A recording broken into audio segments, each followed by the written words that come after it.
Assalamualaikum warahmatullahi wabarakatuh. Apa kabar anak-anak ibu guru semuanya? Semoga senantiasa dalam keadaan sehat walafiat. Amin ya rabbal alamin. Bertemu kembali dengan Ibu Eni Nurhana. Hari ini kita akan belajar tema 4, berbagai pekerjaan, dan masih di subtema 1, yaitu tentang jenis-jenis pekerjaan. Anak-anakku yang ibu guru sayangi, sebelum kita mulai belajar, yuk kita memohon kepada Allah Subhanahu wa Ta'ala agar kita senantiasa diberikan kesehatan lahir dan batin, dan juga diberikan ilmu yang bermanfaat. Amin ya rabbal alamin. Yuk kita baca doa bersama, tengadahkan tangan kita. A'udzubillahi minasyaitonirrajim. Bismillahirrahmanirrahim. Rabbi zidni ilma warzuqni fahma. Amin ya rabbal alamin. Nah anak-anak, sekarang perhatikan penjelasan Bu Guru ya. Oke anak-anak, hari ini kita akan belajar muatan bahasa Indonesia KD 3.5. Yang pertama adalah mengulas isi buku sastra. Yang kedua, menyebutkan tokoh-tokoh pada cerita dan memberikan pendapat terhadap perilaku tokoh dari cerita yang telah kita baca, dan juga memberi pendapat tentang inti cerita. Kita juga akan belajar muatan PKN KD 3.1, yaitu tentang makna sila pertama Pancasila, bersikap jujur untuk pengamalan sila pertama Pancasila, dan juga nilai-nilai Pancasila dalam tokoh cerita. Yuk kita mulai belajarnya. Nah, yang pertama kali kita akan pelajari yaitu mengulas isi buku sastra. Namun, sebelum Bu Guru menjelaskan tentang mengulas isi buku sastra, terlebih dahulu Bu Guru akan menjelaskan tentang arti dari karya sastra itu sendiri. Ya, karya sastra itu adalah suatu hasil karya manusia, baik lisan maupun non-lisan, atau disebut dengan tulisan, yang menggunakan bahasa sebagai media pengantar dan memiliki nilai estetik atau nilai keindahan bahasa yang dominan, ya. Contoh karya sastra itu adalah puisi, cerpen, novel, drama, pantun, dan prosa. Nah, ciri-ciri karya sastra itu yang pertama, bahasanya indah atau tertata dengan baik. Isinya menggambarkan kisah dengan berbagai persoalannya, dan yang ketiga, gaya penyajiannya menarik sehingga berkesan di hati pembacanya atau penikmat karya sastra. Nah, jenis karya sastra. Karya sastra itu terdiri dari 2 jenis. Yang pertama adalah karya sastra lama. Contohnya berupa puisi yang terikat seperti syair. Ya, ada pantun, hikayat, mite, legenda, dan dongeng. Ya, ini mite ini bercerita tentang cerita-cerita mistis ya. Nah, pantun nanti akan kita pelajari di kelas 5. Nah, sekarang karya sastra baru atau karya sastra modern. Contohnya berupa puisi bebas dan kontemporer atau terkini seperti cerpen, novel, drama Indonesia. Contohnya seperti itu. Nah, sekarang apakah fungsi daripada sastra itu? Ya, sastra itu mempunyai fungsi juga. Yang diantaranya yang pertama, 1. Sastra itu dapat memberikan hiburan yang menyenangkan bagi penikmat atau pembacanya. Yang kedua, sastra itu mampu mengarahkan atau mendidik pembacanya karena nilai-nilai yang terkandung di dalamnya, pesan-pesan yang terkandung di dalamnya. Yang ketiga, sastra itu memberikan keindahan pembacanya karena sifat keindahannya. Yang keempat, sastra itu memberikan pengetahuan kepada pembaca, sehingga pembaca tahu moral yang baik dan buruk. Karena sastra yang baik itu selalu mengandung moral yang tinggi atau pesan moral, amanat dalam cerita. Bisa dipahami ya anak-anak? Ya, sekarang kita akan mengetahui tentang unsur karya sastra ini hanya sekilas saja kita pelajari. Nanti di kelas 5 kamu akan mempelajarinya lebih dalam lagi. Yang pertama ada tema cerita. Unsur yang kedua adalah tokoh dan penokohan. Kemudian ada alur cerita atau plot. Dan yang keempat ada latar, yaitu yang menyatakan waktu dan tempat kejadian, dan juga amanat atau pesan moral dari cerita tersebut. Nah, sudah paham kan sedikit tentang pengetahuan tentang sastra? Nah, kalau sudah paham, yuk sekarang kita akan mengulas isi buku sastra. Nah, mengulas isi buku sastra itu berarti menjelaskan satu persatu hal yang dibahas di dalam buku tersebut. Mengulas juga berarti menilai atau memberi pendapat terhadap buku yang sudah dibaca. Nah, hasil dari mengulas isi buku disebut dengan ulasan. Nah, hal-hal yang dapat diulas dari buku sastra tersebut yang pertama adalah data buku, yaitu berisi judul, penulis, penerbit, jumlah halaman, dan tahun buku yang diterbitkan. Berisi juga tentang inti cerita yang terdapat di dalam buku. Nah, tentang inti cerita nanti akan Bu Guru ceritakan di penjelasan berikutnya. Kemudian dapat diulas juga manfaat dari membaca buku tersebut dan kelebihan dan kekurangan dari isi buku tersebut. Oke? Yuk, sekarang kita akan mengulas sebuah cerita, yaitu tentang semut dan belalang. Ya, kita amati dulu gambar di sini. Dari gambar ini kita bisa melihat bahwa ada semut yang bekerja, ya kan? Ini semutnya bekerja dan ada belalang yang hanya duduk bersantai. Nah, ilustrasi, ini namanya ilustrasi, nanti juga akan dipelajari di kelas 5 ya, menggambar ilustrasi. Nah, sekarang kita akan membaca bersama cerita tentang semut dan belalang. Semut dan belalang, di tengah hutan, hiduplah seekor semut yang sangat rajin. Setiap hari semut itu selalu bekerja mengumpulkan makanan dan menyimpannya di dalam lumbung. Teriknya matahari dan derasnya air hujan tidak mengurangi semangat sang semut untuk mengumpulkan makanan. Dengan bersusah payah, sang semut bekerja keras untuk membawa makanan, kemudian dikumpulkan dan disimpan di dalam lumbung rumahnya. Pada suatu hari, ketika sedang bekerja, sang semut bertemu dengan seekor belalang yang sedang asik berjemur sambil bermalas-malasan. "Hai Mut, kamu sedang apa?" tanya belalang. "Aku sedang mengumpulkan makanan untuk persiapan musim dingin," jawab semut. "Ah, buat apa kamu melakukannya sekarang? Musim dingin masih lama. Lebih baik kita bermalas-malasan dahulu," kata belalang lagi. Sang semut tidak mempedulikan belalang. Ia tetap bekerja mengumpulkan makanan yang dijumpainya. Demikianlah sepanjang hari, sang semut sibuk bekerja, sementara sang belalang bermalas-malasan. Akhirnya musim dingin tiba. Sang semut yang rajin itu duduk dengan nyaman di dalam rumahnya yang hangat. Ia menikmati makanannya yang berlimpah. Belalang termenung sedih di rumahnya karena tidak memiliki makanan sedikit pun. Saat belalang hampir mati kelaparan, sang semut datang dan memberinya makanan. Sejak saat itu, sang belalang rajin bekerja mengumpulkan makanan seperti sang semut.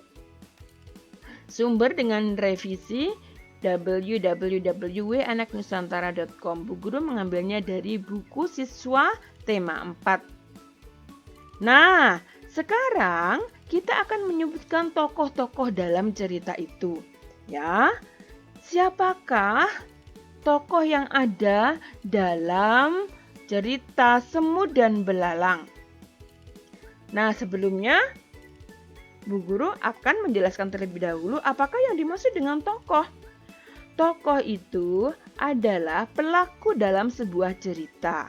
Berdasarkan perannya dibedakan menjadi tokoh utama, yang selalu hadir dalam peristiwa dan menjadi penentu tema cerita. Yang kedua adalah tokoh pembantu, berperan mendukung tokoh utama cerita. Dan berdasarkan sifatnya dibedakan menjadi tokoh protagonis yang bersifat baik dan tokoh antagonis yang berperan jahat. Nah, anak-anak, penokohan ini juga termasuk dalam bagian dalam ulasan cerita. Nah, mari kita ulas bersama-sama tentang cerita Semut dan Belalang. Tokoh utamanya siapa ya? Ya, tentu saja tokoh utamanya adalah si semut dan tokoh pembantunya adalah belalang. Pembantu di sini maksudnya adalah membantu mendukung cerita tokoh utama, bukan pembantu yang membantu ya. Nah, kemudian berdasarkan sifatnya ada tokoh protagonis yang bersifat baik. Siapa menurut kamu? Dari yang tadi kita lihat, kita baca. Iya, yang baik adalah si semut. Dan yang tokoh antagonis adalah, atau yang kurang baik adalah belalang. Ya, mengapa si semut itu disebut dengan tokoh protagonis? Karena dia baik hati, mau membantu belalang tatkala ia kekurangan makanan, dan juga dia pekerja keras. Ya, dan belalang malas-malasan. Tapi dia mengambil cerita, mengambil hikmah dari pengalaman yang telah terjadi. Jadi dia akhirnya bekerja keras setelah musim dingin berlalu. Sama seperti semut mengumpulkan makanan di dalam rumahnya supaya ketika musim dingin dia tidak kelaparan. Nah, itu diantaranya sedikit ulasan dari cerita Semut dan Belalang. Dan inti ceritanya atau pesan moralnya adalah kita itu harus rajin, harus bekerja keras, ya, dan juga membantu terhadap sesama. Walaupun ada orang yang jahat kepada kita, tidak suka kepada kita, tetapi tidak apa-apa, kita balas dengan kebaikan, ya. Nah, itu adalah ulasan isi cerita Semut dan Belalang. Baik, yuk kita lanjutkan berikutnya. Nah, kamu juga bisa memberikan pendapat terhadap perilaku tokoh dari cerita yang telah kamu baca tadi. Ya. Nah, bagaimana cara kita memberikan pendapat terhadap perilaku tokoh dari cerita yang telah dibaca tadi? Nah, kalau dalam cerita yang sudah kita lihat tadi tentang tokoh Semut dan Belalang, itu sudah kita tahu kan, semut itu penolong, bekerja keras, disiplin, ya, dan baik hati. Kalau tokoh belalang malas, ya, dan mengabaikan nasihat dari semut. Nah, itu menandakan bahwa tokoh dalam cerita itu memiliki karakter yang berbeda-beda. Karakter tersebut membuat tokoh memiliki perilaku yang bermacam-macam. Misalnya perilaku yang mendukung tokoh utama atau bahkan menentang tokoh utama. Nah, kita bisa memberikan pendapat kita terhadap perilaku tokoh tersebut. Apakah dia tokoh yang baik atau tokoh yang buruk atau sebaiknya tidak seperti itu. Nah, bagaimana caranya kita memberikan pendapat? Yang pertama adalah tentu saja dengan membaca dengan seksama jalannya cerita tersebut. Dan juga kita memperhatikan setiap perkataan dan perbuatan tokoh dalam cerita tersebut. Kita amati, kita pahami apa yang dikatakan. Yang ketiga, memperhatikan gambaran lingkungan kehidupan dari tokoh dalam cerita tersebut. Nah, kalau kita sudah bisa memberikan pendapat terhadap perilaku tokoh dari cerita tersebut, maka tentu saja kita bisa mengambil pesan dari cerita tersebut. Itu yang penting. Pesan yang ingin disampaikan oleh penulis kepada pembaca atau penikmat karya sastra. Bisa dipahami anak-anak? Nah, sekarang kita akan belajar tentang memberikan pendapat tentang inti cerita. Seperti yang telah dijelaskan sebelumnya, salah satu langkah mengulas isi buku adalah dengan menentukan inti cerita dari cerita yang terdapat di dalam buku sastra tersebut. Nah, selain tokoh, untuk dapat menentukan inti cerita, kita juga harus mengetahui tentang jalan atau alur dalam cerita tersebut. Nah, di dalam sebuah cerita biasanya terdapat suatu permasalahan atau konflik yang membuat cerita lebih berwarna. Ya, itu disebut tadi dengan konflik. Nah, kita dapat memberikan pendapat mengenai konflik yang terdapat dalam cerita tersebut dengan cara membaca dengan seksama jalannya cerita. Yang kedua, mencari suatu paragraf yang memuat sebuah masalah, pertentangan, ataupun perdebatan. Lalu, carilah penyebab awal munculnya permasalahan atau konflik di dalam cerita tersebut. Dan carilah juga bagaimana permasalahan dalam cerita tersebut diselesaikan. Nah, jika sudah mengetahui serta dapat memberi pendapat tentang perilaku tokoh dan konflik yang terdapat dalam cerita, kita dapat menentukan inti dari cerita tersebut. Ya, kita bisa menyimpulkan inti cerita. Setelah kita menyimpulkan inti cerita, kemudian kita memetik amanah dari cerita tersebut, ya. Hal-hal yang baik kita ikuti dan yang buruk kita tinggalkan. Nah, anak-anak, di dalam cerita-cerita itu, nilai-nilai yang baik itu ada juga nilai-nilai Pancasila dalam tokoh cerita. Nah, Pancasila menjadi pedoman dalam kehidupan sehari-hari bangsa Indonesia. Jadi kita harus memiliki sikap-sikap yang sejalan dengan nilai-nilai pada Pancasila. Sikap-sikap tersebut diwujudkan dalam perilaku sehari-hari. Misalnya, taat beribadah, bersyukur, toleransi, jujur, peduli, dan juga bertanggung jawab. Bu Guru yakin kamu semuanya sudah melaksanakan sikap-sikap tersebut. Tapi mungkin kamu tidak merasakannya, tapi kamu sudah bersikap jujur, peduli, bertanggung jawab, dan taat beribadah, juga senantiasa bersyukur kepada Allah Subhanahu wa Ta'ala. Nah, anak-anak, sekarang Bu Guru akan mencoba bertanya kepada kamu. Kita akan mengaitkan sikap tokoh dalam cerita dengan nilai Pancasila. Di sini Dedi sangat taat dan rajin beribadah. Sila keberapakah yang sesuai dengan sikap Dedi? Yo, dia sedang berdoa. Sikap yang dilakukan Dedi sesuai dengan sila keberapa? Iya, sesuai dengan sila pertama Pancasila, yaitu ketuhanan yang Maha Esa. Dan di sini Indonesia, gambar yang kedua kita lihat Indonesia terdiri dari puluhan suku bangsa. Walaupun berbeda, masyarakat Indonesia hidup rukun dan damai. Menurut pendapatmu, sila keberapakah yang sesuai dengan sikap tersebut? Ayo. Sila yang ketiga, iya, persatuan Indonesia. Nah, nanti kita akan berlatih tentang soal-soal seperti ini ya. Nah, makna sila pertama Pancasila, ketuhanan yang Maha Esa ini memiliki makna. Yang pertama adalah percaya kepada Tuhan yang Maha Esa sesuai dengan ajaran agamanya masing-masing. Yang kedua, setiap orang bertanggung jawab untuk taat dengan aturan agamanya.